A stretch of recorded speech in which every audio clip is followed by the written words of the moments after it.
we are all here.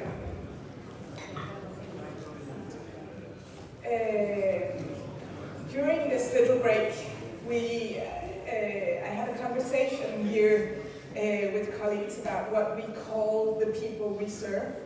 Do we call them seafarers? Do we call them migrants? Do we call them refugees? And of course, from a legal point of view, this is important sometimes because some groups have certain rights and so on.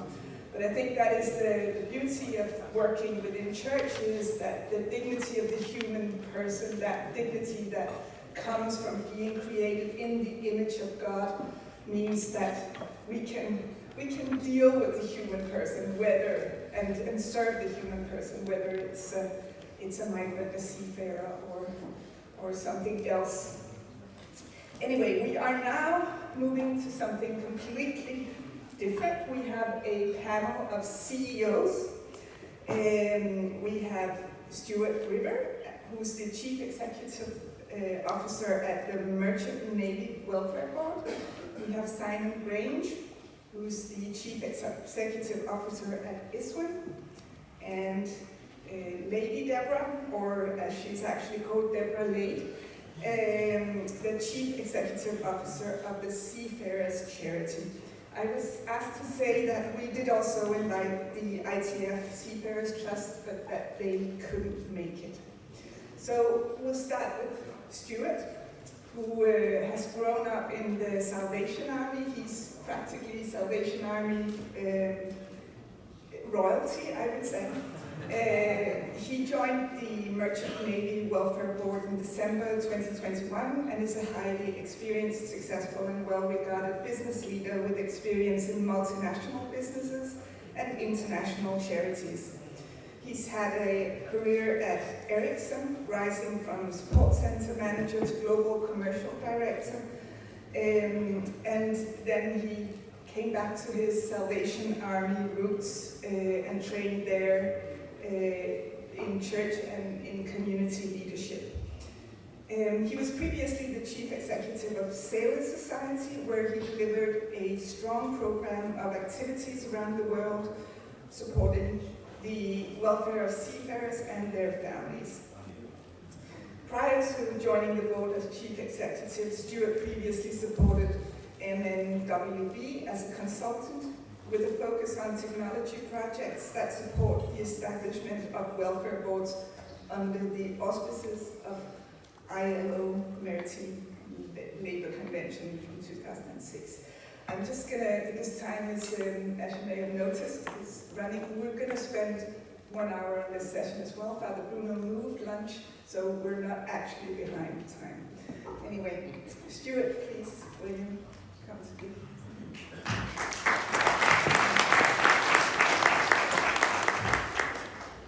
Thank you, Maria, for that introduction. I'm very pleased to be here. I'm also equally pleased that we had a short coffee break there, because for us to follow that first session, which was so moving, if we'd have followed that directly, I think that would have been quite hard. So I'm pleased we had that coffee break. This session is quite different, and I wonder if I might make a request of you, because this is actually quite a momentous moment, isn't it, this day? You know, I know it's 102 years, but actually marking 100 years of the Stella Maris. Would you allow me to take your photograph from up here? Is that okay? Yeah. If you don't want your photograph taken, then make a quick run for the door. And I'm going to try, because you're so wide, because there's so many of you, I'm going to do one of these panorama photographs. So here we go. Sit still.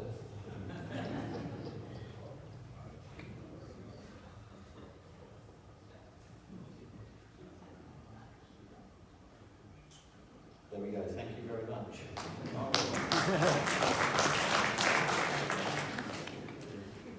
So, I was thinking about what to talk about this morning, and actually I think it's quite significant to just think back about the past couple of years. You know, we have gone from crisis to crisis. And some have said that COVID-19 was the biggest or greatest global crisis since the Second World War. I know there have always been crises, you know, at a more localised level in different countries, but the biggest global crisis since the Second World War. I remember back in March 2020, the then Prime Minister of the United Kingdom, Boris Johnson, saying you know, that we were going into this sort of lockdown for 3 weeks. And at the time I thought, this is never going to be over in 3 weeks. Maybe 3 months.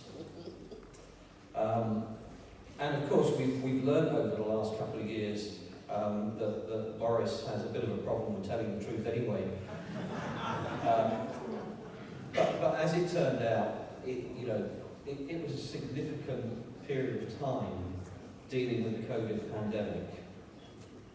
And then, as we've heard this morning, in great detail, the challenges of the war in Ukraine and the effects that's had on all of our lives in some way, but in particular on seafarers and fishers. And if we think about seafarers, we went into the COVID lockdown thinking, this is terrible, 3 weeks, 3 months, months of lockdown, months of having to stay indoors. But at the same time, seafarers were suffering in a far bigger way. They already spend lots of time away from their families, and those periods of time became extended during that situation. And now with the war in Ukraine, we've heard many of the stories of seafarers and the impact on them and their families. And then, certainly in the UK, and I know other countries are in similar positions, we have a cost of living crisis, in part caused by the war in Ukraine and the energy crisis. And just hearing this week about rationing of fuel, of gas over the winter. Why they couldn't ration it over the summer, that would have been more convenient, but rationing of gas, and many countries in Europe are already talking about having to do that.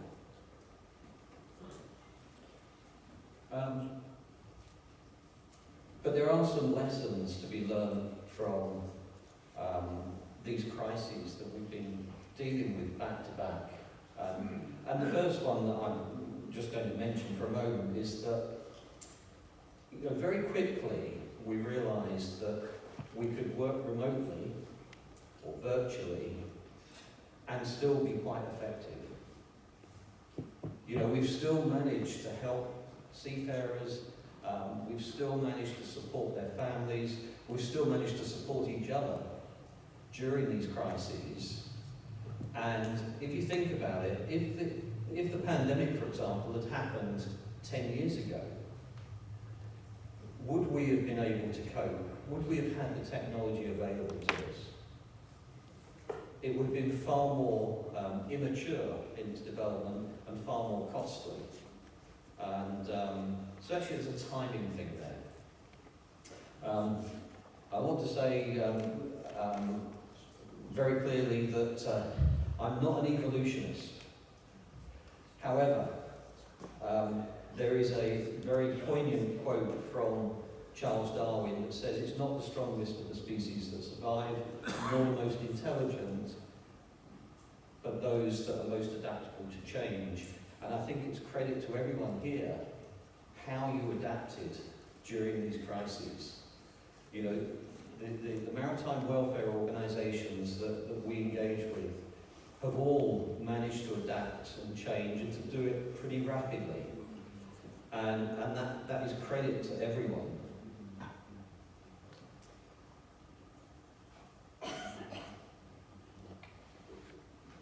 Sorry, I've jumped a slide there. It's also quite significant that during a crisis, we need each other more than ever. And one of the things that I think is a very visible sign of that is the way that maritime charities work together during these crises with other organisations as well. In fact, it's quite interesting. You know, typically you don't attend many meetings apart from the tripartite agreements, meetings at the ILO. You don't attend many meetings where you get government, union and ship owners in the same meeting and being nice to each other. Quite often they're fighting with each other. But during these crises, you know, some of the meetings I attended would have all parties around the table, the maritime charities, the ILO, the IMO, the United Nations, ship owners or the Chamber of Shipping, the unions, all working together to find solutions to problems for seafarers. And whether that's you know, the crew change crisis during the pandemic, or whether it's the ships that were blockaded in the southern ports of Ukraine, you know, in recent days, everyone was working together to solve problems together. And I think that's just incredible. The challenge now is, can they do that when there isn't a crisis? And I think that's something for us to think about.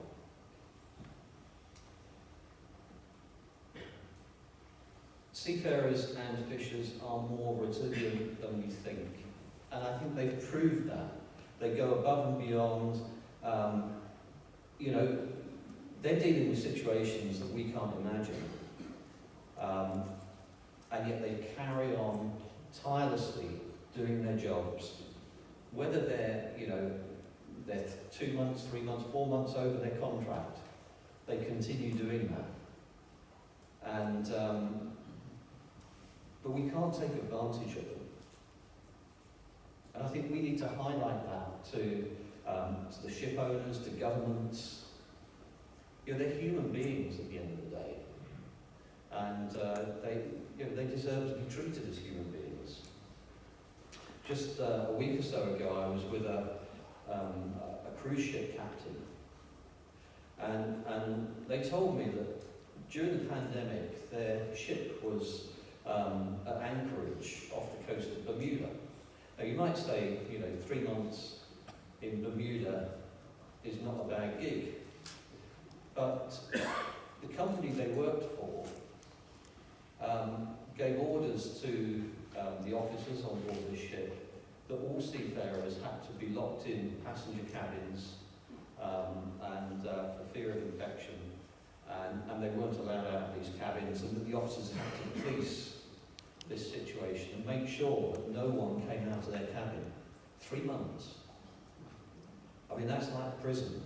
In fact, it's like solitary confinement.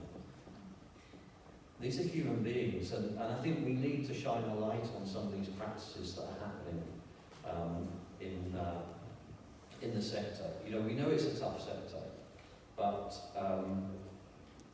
it's just something we need to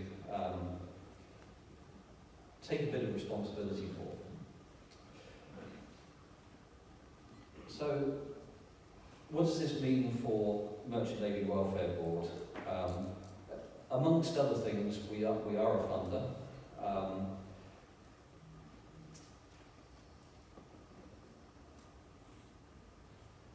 So the first thing is that we need to focus our funding on where the greatest need is. There isn't an unlimited supply of funding.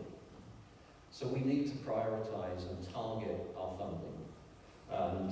And that's something we're giving some thought to. One of the things that I think is helpful for all organisations, including ourselves, is to think about alternative sources of funding or alternative ways to fund projects. You know, typically we're going to the same funders over and over again, and And that's fine, you know, we're very happy to fund your projects. But actually there's other money out there, and there's other resources out there.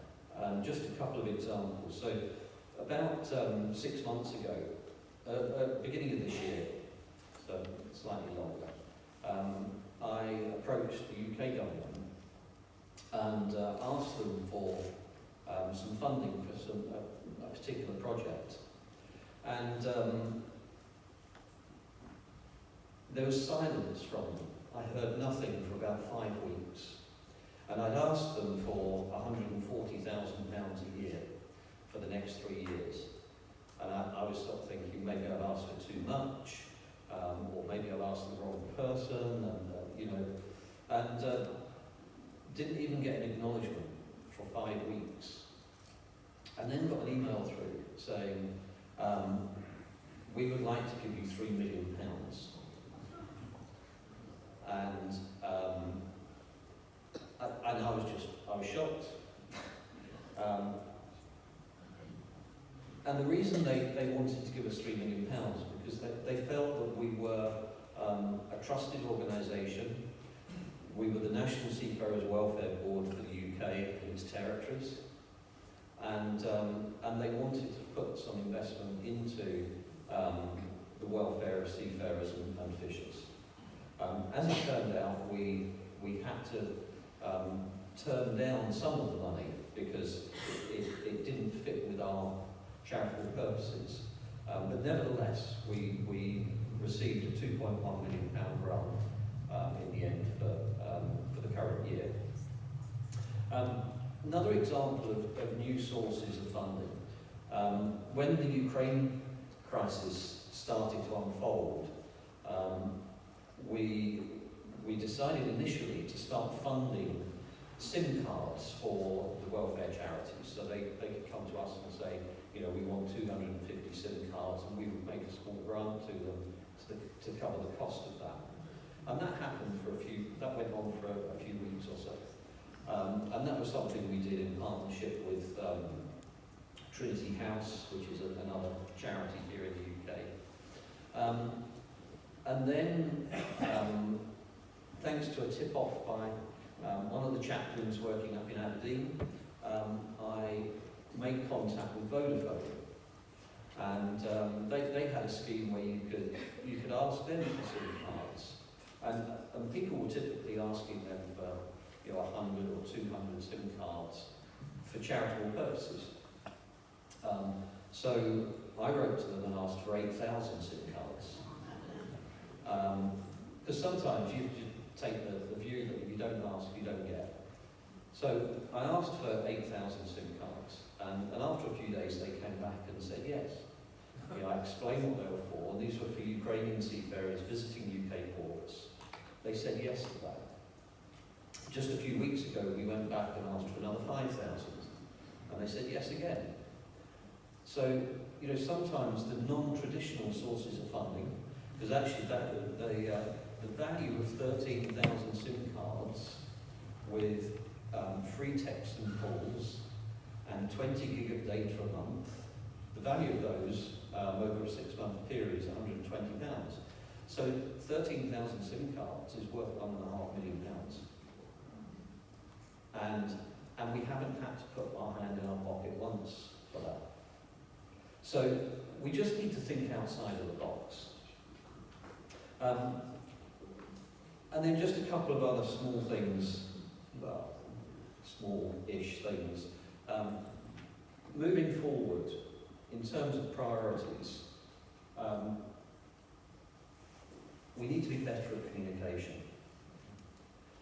So, for example, this idea of asking a mobile phone company for SIM cards, there's no point us keeping that secret, but there'll be people out there who don't know about it. What works here may or may not work in your own country, but it's worth trying. So we need to share these ideas and have better ways of sharing information and knowledge and so on. And then finally, we need to collaborate better. We need to do it well. having worked as Chief Executive of the Sailors Society, I know how difficult it is sometimes when there's pressure to do your own work, and we get quite a tunnel vision approach sometimes. We've got to deliver this project, or we want to expand into this port. But actually, if we can work well together between organisations, then that will free up resources. Because if we're duplicating, if we're repeating what someone else is doing, that costs money. If we can release that money to focus on other things and to fill the gaps in provision, then I think we will be in a much stronger place as a whole. So, Stella Maris, Mission to Seafarers, Sailors Society, and all the other organisations. If you find just one project to do with another organisation, that might save some money and resources. And I just believe that if we can do that, then we've got a chance to actually do more for seafarers than we currently do. Thank you very much. I'm going to stop there.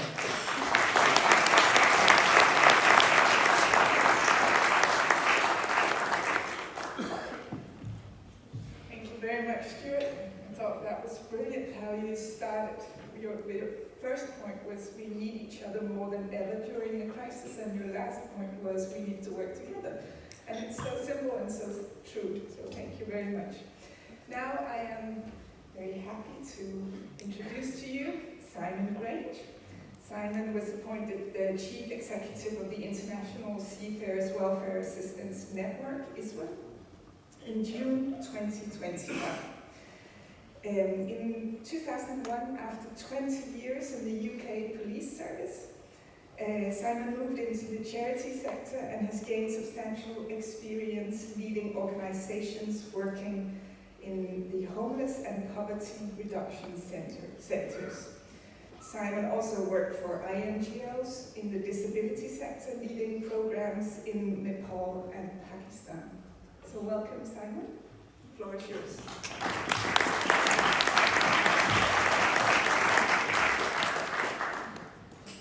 Thank you very much, and thank you for the opportunity to meet with you all, because I'm relatively new to the maritime. Hearing that sort of description of my career is always a bit unusual, and people often ask me about it, and I would explain it as follows. At my first job, actually, I was a grave digger, and then I became a police officer, and at the age of 40, I realised that I'd spent most of my working life either burying people or putting them in prison. And I thought, I need to do something more positive. So the last 20 years has been really, it's about trying to put something back. So, ISWAN then. I'm just going to talk a little bit about who we are. Hopefully, yes? Good. Right, so we are an organisation that was set up in 2013. It's based in London in the UK, but we also have an office in India and in the Philippines. Obviously because they're two of the biggest labour supply nations. There's our purpose, our vision and our mission, and pretty much as you would expect them to be. It's about supporting seafarers, helping to be a voice for them. And we do this in two ways. We do it through direct services to seafarers, trying to provide the resources, the support that they need, crisis relief funds, those kind of things. But we also try to work with stakeholders within the industry. So that's everybody. That's you, that's the industry itself, unions, whoever we think that we can work with effectively as an educator and an influencer. Trying to sort of point out some of the things that we notice things need dealing with, the kind of issues that seafarers need help with. And our unique selling points, just to sort of, this is what we're about, this is what makes us stand out. Seafarer Help, and I'm going to talk a bit about that in a minute, that's our core service. We're independent, we're not aligned to anything at all. Our aim is to work with everybody. We have a membership that's drawn from across the sector, so there's industry in there, there's welfare organisations, ITF, ICS, all of those are members of ISWAN. We have international reach, nothing like what you have incredibly impressive, but nonetheless. Our services are not based in ports. We don't do the kind of work that you do. We don't do the face-to-face stuff. So you're an important partner for us. And we have a mixed funding model, so I'm going to talk a little bit about that in a minute. So there's just a sense of our membership, the kind of organisations that all have an interest in the welfare of seafarers.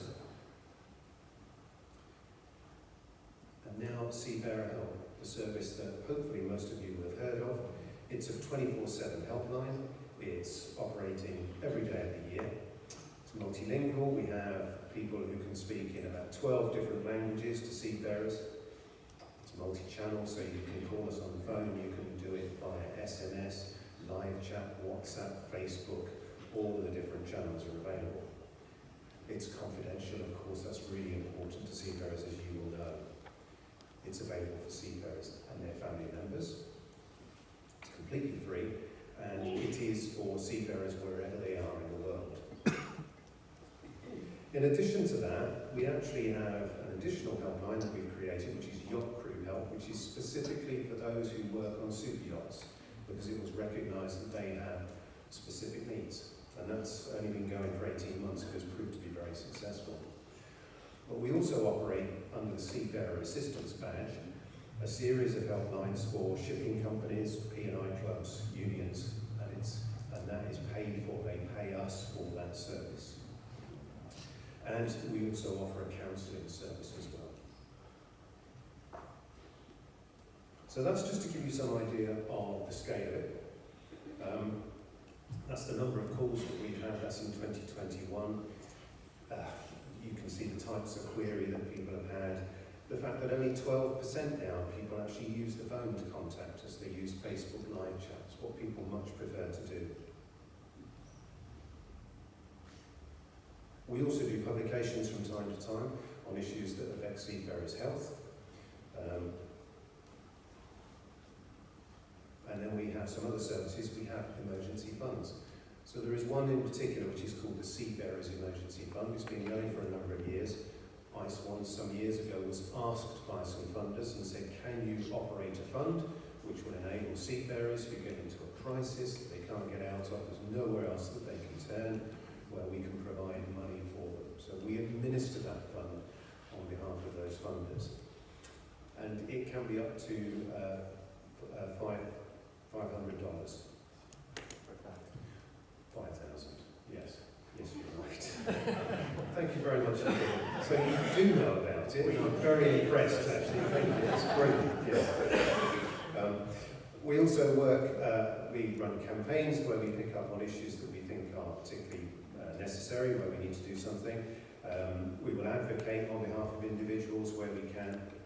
We've got some maritime mental health training course that we've got, 3 modules, which is for which we use for shipping companies.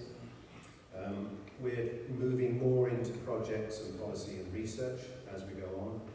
And of course, like everybody, we've got an app. Everybody's got an app, haven't they?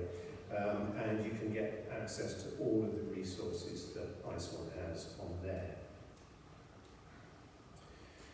Where does our money come from? Well, it's 3 main sources.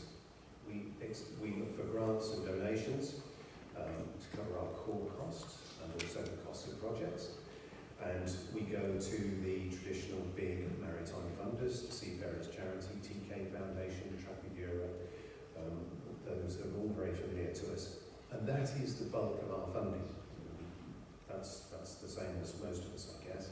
We also get some income from membership subscriptions, and we want to increase that, and we get some funding from commercial activities. But like everybody, I guess, what you want to do is you want to try to reduce your reliance on grants and donations, because it means that you're always there with your hand out, please give us money. And because you have the demands, you know what's going on, you want to be able to deliver these services which are incredibly important, and you hope that somebody will agree with you and give you that money in order to be able to do it. But actually, it doesn't do a great deal for your self-esteem, does it? Always having to go out and ask for money. So we're going to try and reduce that through membership subscriptions and commercial activities. It's always still going to be the main source of our money. But over the last 2 years, of course, we've been confronted with some very significant issues. So for ISWAN in particular, firstly COVID came along. We all suddenly had to go and work remotely, a huge demand. Our helplines received 3 times the number of calls that they normally did. We needed to get in some additional help to be able to provide that service, and it needed to be paid for. The people that normally give us the grants and donations were fantastic. They came to us and said, you're obviously going to be busy, what can we do to help you? Can we give you some money? And it was, and actually it happened across the sector. It wasn't just in maritime. I wasn't working at ISWAN at that time, but everybody that had money, because they just suddenly realised we have to help these organisations who were on the front line. And so that was something that was a significant change, actually. And it was really reassuring from where we are as trying to provide something, that there are people out there who really believe in us and recognise the value of our service. And also, we were finding that from within the industry as well. There were shipping companies that were coming and saying, how can we help? So then, of course, that developed into something a little bit more in terms of the surf. So, and again, Deborah will be able to talk more about how that actually came about, because I was only just coming into ISWAN. But the fact that everybody thought, let's put some money together, and it was the second COVID wave in India that was creating huge problems, and there were large numbers of seafarers who were going to be affected by it. And the money was collected, and I think it was about $1 million that was raised in a very short period of time. And then it was, right, youth delivery partners, what can you do? Here's some money, go and spend it. And of course that's in the situation we're in. It's great when somebody comes along and says, here's all this money. And it is a question that I sometimes ask myself. If somebody came along and said, you know what, I really like what you do, here's 10 million, and you think, well, what would I do with it? Because in actual fact, we spend most of our time trying to cover our costs and not really being able to think about what the future is going to be, what are the big things that we would really like to do, how would we really change things. And here's someone who's coming along with those funds. So it was relatively straightforward with surf because there were things that people could do. All of the organisations said, yeah, okay, we can do that, we can do that, we can do that. Another thing that happened is that the funders became so much well, they were all relatively easy to work with anyway, but it was, they just wanted to remove all the barriers. You know, look, here's some money, we'll talk about how you're going to organise it afterwards, just get on and do the job. And that was, really big change. And then, of course, came the war in Ukraine. Well, the surf stakeholders came together again and said, okay, so we've still got some money left over, and we think we can possibly raise some more money, but what are we going to do? What can we provide for the seafarers who are affected by the war? From our perspective, we thought, well, we administer emergency funds, so we've got a system in place. We could actually set up a fund that could be provided for seafarers affected by the crisis. But one of the problems is we didn't have a presence in Ukraine, so therefore we need people on the ground to work with us. We were very lucky in that we had Stella and Father Alexander, and also the MTWTU, the ITF affiliated union in Ukraine, who said, we'll help you. We'll help you to look at the applications. We'll help you to prioritise.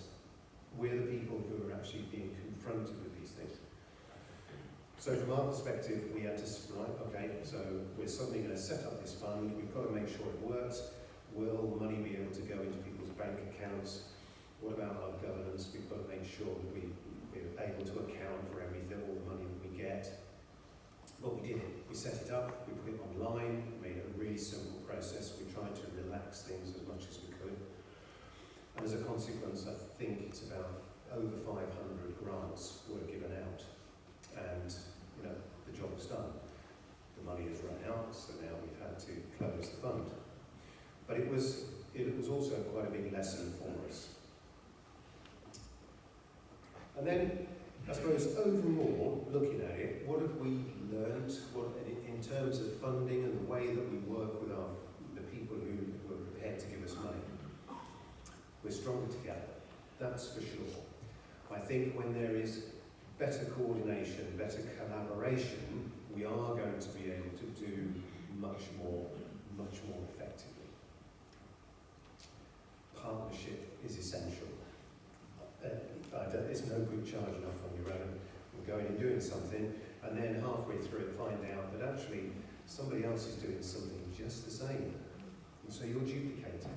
If you've talked to people beforehand and said, where are the gaps, what are the things that are most important, then you make those decisions. And are you the best placed to be able to do it? Do you have the experience, the understanding? Do you have the presence to be able to do it? It's okay to take risks, and it sometimes feels a bit uncomfortable, particularly when you're giving money out directly to people, is because in the UK we're governed by a thing called the Charity Commission. It's a government body, and they will always look and say, okay, are you making sure, how do you make sure that the money you give is going to the people that need it? So you have to be able to do that. On the other hand, there are people who are saying, help me, just give me money. So in fact what we did was we took a bit of a risk and we relaxed things in the way that we did it in terms of our government.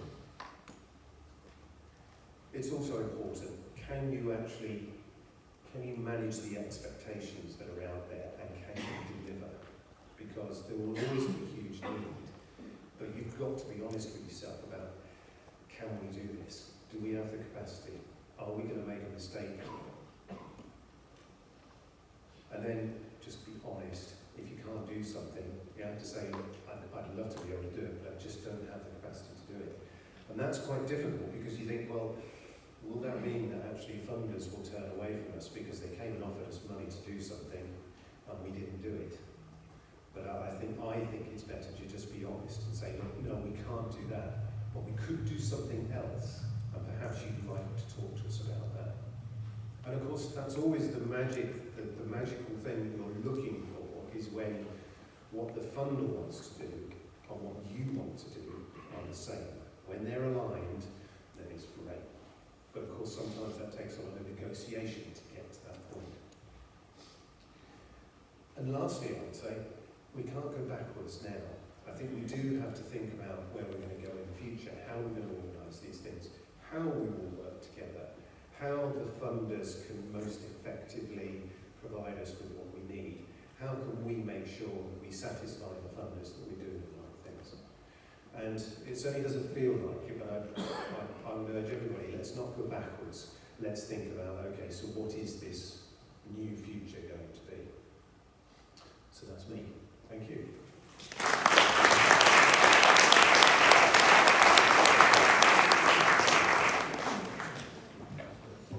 Thank you, Simon. And your presentation reminded me of the Pope Benedict XVI's encyclica, Deus Caritas Est, God is Love, which reminds us that in serving people, it's great that we are full of love and we want to share that love, but we need to be professional. The poor or whoever we serve deserves the highest quality, and I think you pointed that out very well. So last speaker on this session is Deborah Layde.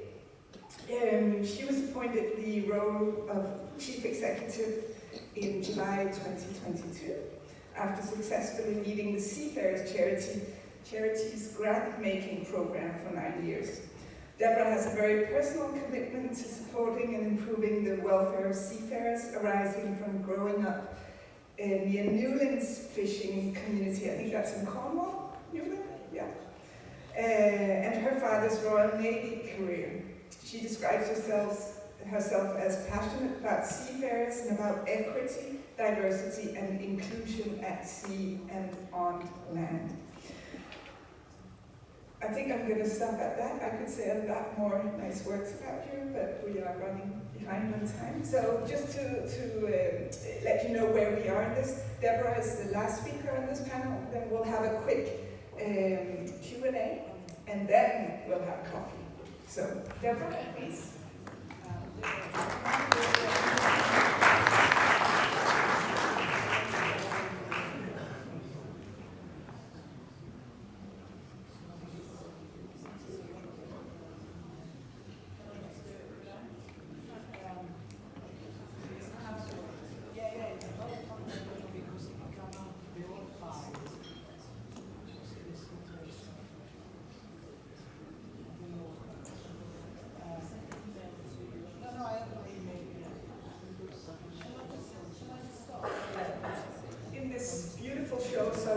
With Rustic, Deborah is going to start with the technology right there.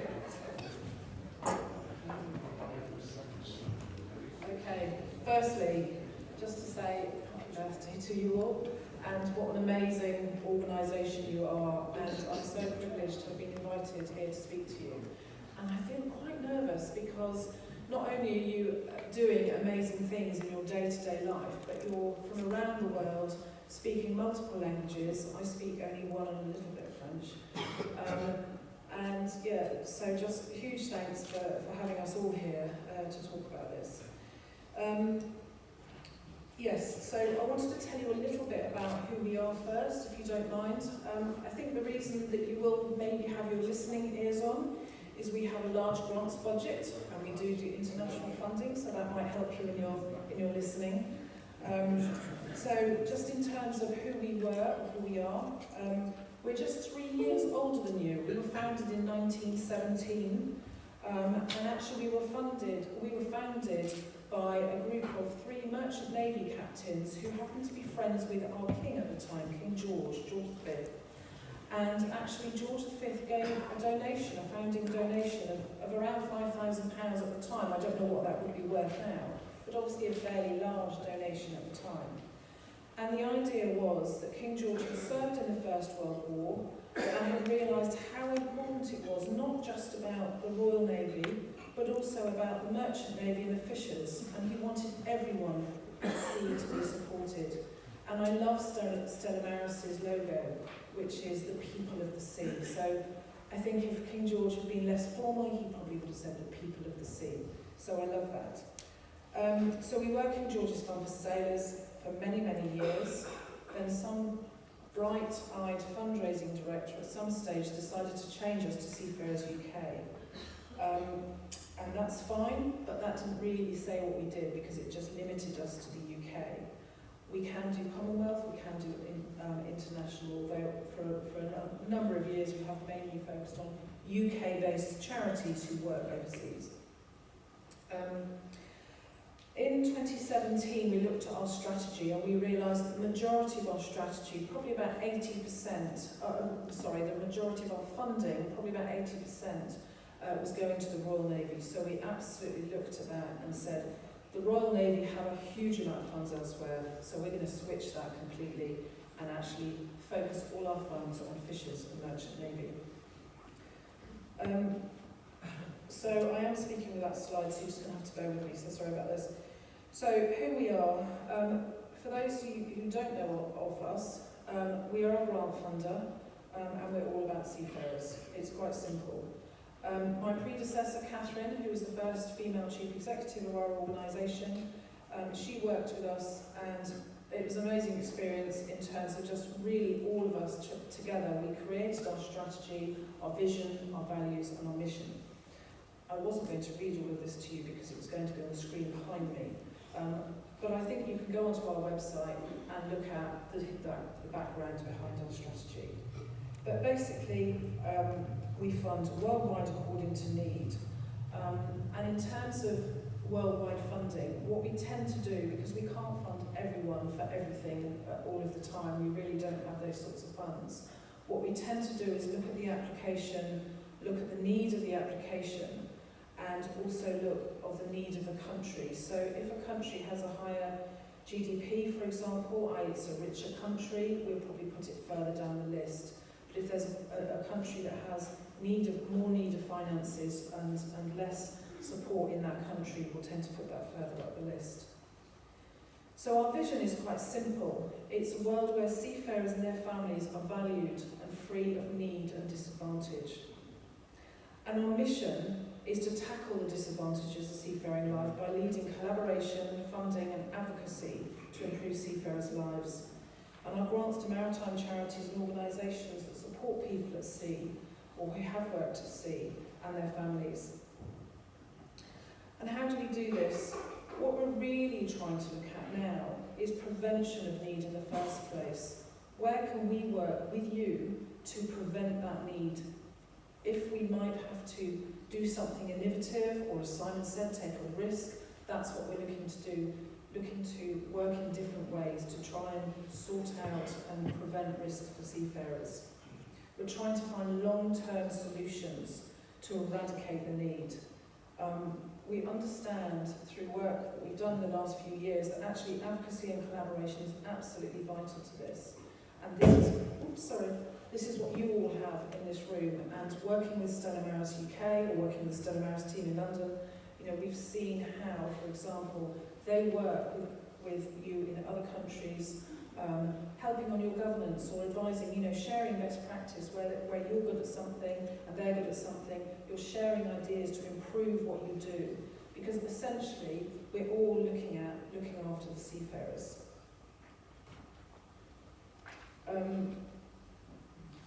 I think also what we do is perhaps different from other organisations, is we try and listen to what funding you need for what. And the big call was actually, we can go to other funders for specific projects and pieces of work, but what we really struggle with is our basic costs, i.e. funding the unsexy stuff, like the chief exec's salary or someone in finance. We provide that sort of fund if that's what you need to continue to do your work. You should be focusing on the seafarers and not having to worry about where the money comes from. So if we can help in some small way in taking away part of that worry, we can't fund everyone all the time, then that's what we can do. We have got 5 strategic outcomes that we work to. And they are enhanced financial resilience, better working lives at sea, safer working lives at sea, improved health and well-being, and increased social justice. And within that, I had a nice slide here where you would actually see each of the outcomes and each of the organisations within this room that we support in that panel. So, just move forward. So, back to emergency funds and emergency grants. We've talked about COVID already, and actually this for us was an amazing thing because our trustees absolutely got it when we said, look, COVID is turning to something big, what can we do? And they immediately said, we're going to draw 2 million down from our reserves, 2 million sterling, and you tell us what you need to do. You just get on with it. You work with the charities, you collaborate with the charities you support, make sure you get the funds out there. And so that was incredible for us, and we decided what we wanted to do is if you came to us with need and it was urgent, we would get that out within 24 hours, 48 hours maximum.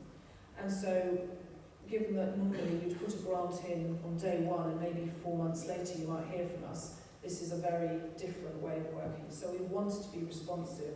So that was incredibly important to us, to be able to turn it around really quickly. We enhanced our process. We had weekly trustee meetings so that they could overview what we were doing, where we were looking at supporting, what organisations we were working with. But this way of working with you really had benefits in terms of you were coming to us and saying, this is what we need. We were listening. We were really trying hard to listen to what you wanted to make it different, move forward. We wanted to be responsive. We knew that we were going to have to trial things, as you were in these instances. We didn't know what was going to work or what wasn't going to work because these weren't normal times. So it was trial and error, and we trusted you. We didn't ask you for reams of paper. We just said, look, you're on the ground, you know what you're doing. So this was really quite a big difference for us. And also, I hope that what also came across is that we're all human. We don't know how we're going to respond in certain crises. We don't know what's going to work. So we also allowed room for failure as well. We have it, so can you tell? Oh, okay. I'm on slide 11 now.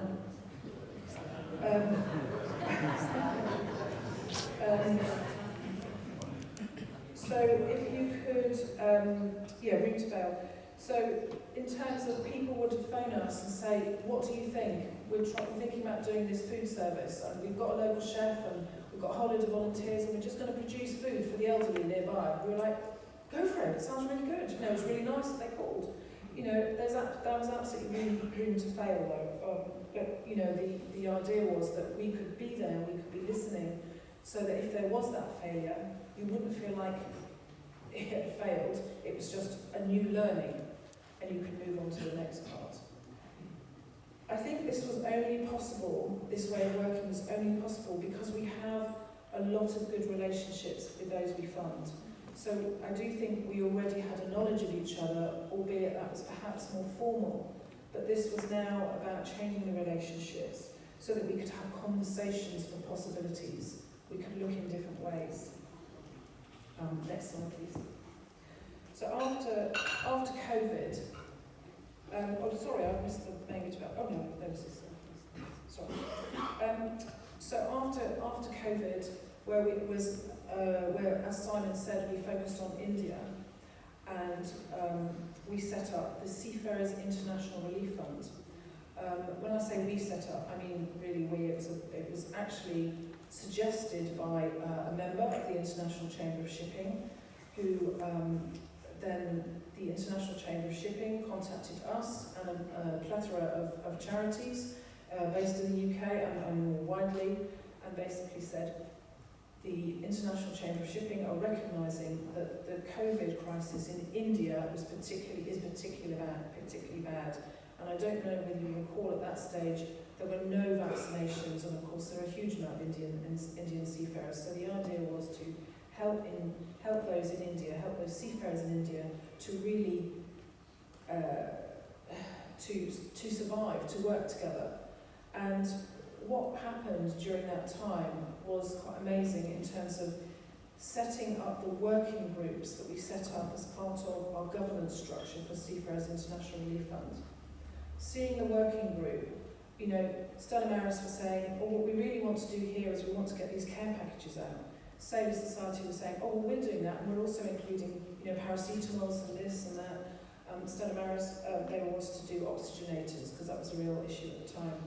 And so Stella Maris and Sailor Society and the others were working together on how they could support each other, because not everyone covered the same area, not everyone was doing the same thing. So there was real cross-team working, which of course will happen between, you know, all of these charities anyway, but you just saw it in really strong focus then, so that was absolutely, you know, vital. So you had this Seafarers working group that at that stage was meeting. Initially we were meeting, I think, every two weeks to get us kicked off, and then meeting every 4 weeks, or when there was actually a specific issue that we needed to talk about. So that was all of us in a room. And even if there was a charity in the room that wasn't working in that particular area on that particular thing, they were able to listen and come up with ideas and solutions or contacts or whatever. So that was, you know, incredible to see. And I think that was possible because there was a really clear brief of what Seafarers International Relief Fund wanted to do. And we had absolute clarity of purpose. We wanted to help seafarers in India and their families. And we wanted to, of course, they wanted to get back to work because they were worried about not earning. But it was really about making sure that these seafarers were getting their vaccinations and not dying. It was as simple as that. And at that stage, you know, the Indian government were in difficulties getting vaccination. So after COVID in India, well, actually before, in terms of setting up SERV, it was agreed at the setup that actually, although this was at the moment for India, we wanted to set it up with a template that could be used for crises in other areas. And that's exactly what happened. So it was so well set up in terms of the principles, the purpose, the objective. everything that was needed and suggested by the groups that were involved in setting this up. We pulled it together really quickly, and we managed to raise, next slide please, a whopping, just over $1 million US there. So that was just incredible. So, the stakeholder group, the working group, they were absolutely vital in order to be able to do that. So we had COVID in India, we'd had COVID in India, we'd had setting up of the surf, and we thought, gosh, that's probably enough. And we then, of course, had the hurricane season, or the typhoon season, in the Philippines. And so there was another disaster, super typhoons hitting the Philippines, and we managed to speak to the surf stakeholder group and say, look, there's real need coming in the Philippines, and can we please make sure that we're supporting people to get electricity generators, to get power generators, or whatever it was that was needed. And so actually surf moved quickly into doing this sort of thing, being responsive to the typhoon.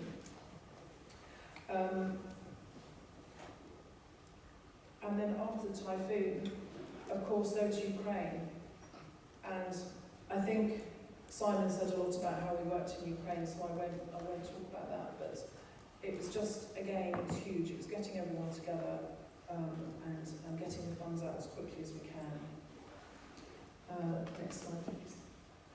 In terms of supporting Stella Maris, this is mainly Stella Maris through Stella Maris London, but obviously it's also supporting, for example, Stella Maris in Africa. But this gives you an idea of the funds that we have awarded to Stella Maris in the timescales there.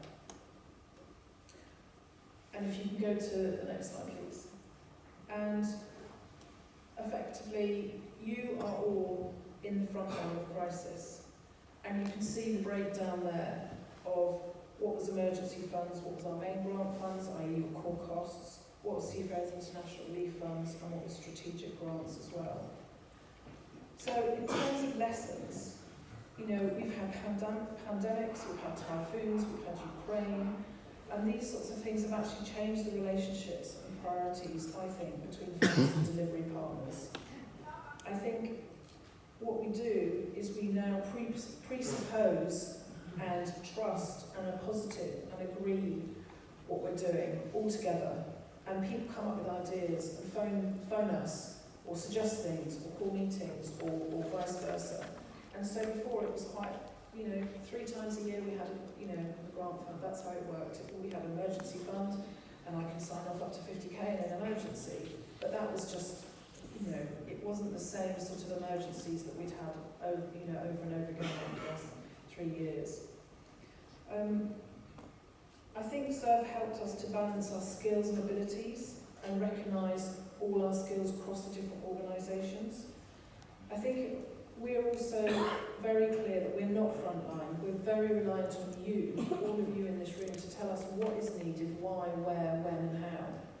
And being closer during those times and listening to your feedback at the meetings is incredibly important.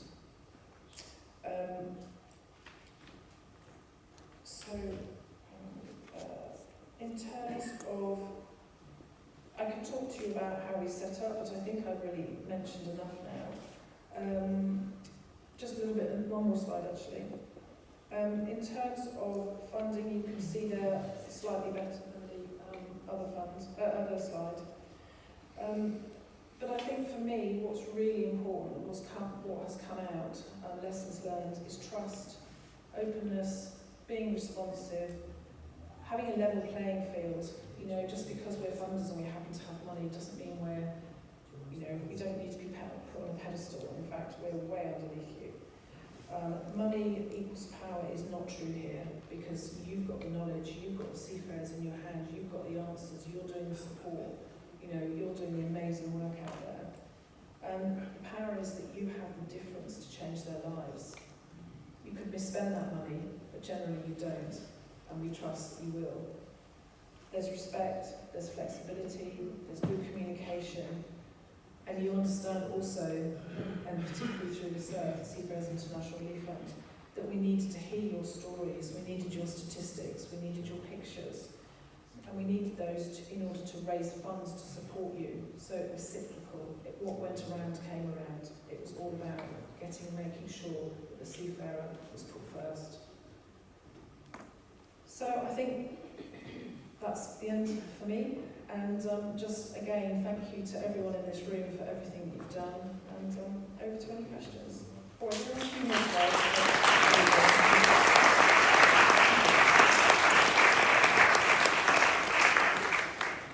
Thank you, Deborah.